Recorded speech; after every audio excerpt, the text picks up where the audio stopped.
ahubwo se ninde nabonye ndabyumva warabonye ko bazaga gusura mama ahubwo icyo nshidikanyaho ko wabonye nubwo butaye nanjye nibyo ndigomye ko nabonye erega utandeba nguke ngo nuko nshaje kera nari inkuba ndumva wari urenze inkuba ahubwo wari inkubaganye y'inkungutse uzi ko iyo uza guhana na nyoko bukwe nawe wari kumwahuka ndamwahuka kabese nawe natikuyeho nyoko bukwe muzima ntabyo nari nzi nabimenye nuko ngiye gusaba umukobwa we bishatse kuvuga ko nyoko bukwe yari umu ex wawe ntakunda ariko ubwo nibyo kabo muvuga ngo duhuzwa na online mwebwe mukamwarahuzwaga n'udupapuro ubwo wagahaganye na n'umwana navaga mu rugo natwanditse uwo twahuraga mbere niwe nagahaga hehe ndumva bikomeye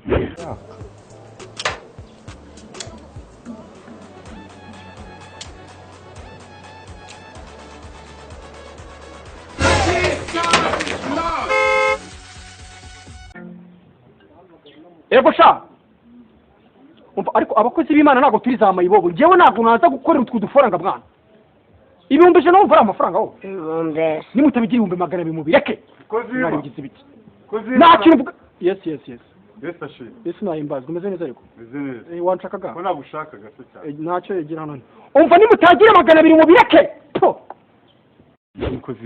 twebwe tuje kwiga ariko ladies first uko narakumvisha ahase twandika abagore ko twandika abana babo ibyo nibyo mwigiyaga mbere y'icyokezo nako y'icyorezo ariko ubu birakunda cyane ko mucoma binkoze ahubwo mutwande bivuze ko yungwe ari umugore wawe noneho urabona nta mwishakira wowe tubwiye nimba utwandika cyangwa utatwandika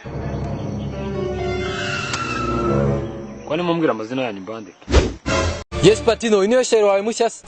Kabisa ntusanzwe muzi. Uwo wazanye Jose. N'uyu nuko yahinduye imyenda. Imbeshya simaze iminsi mvuye China.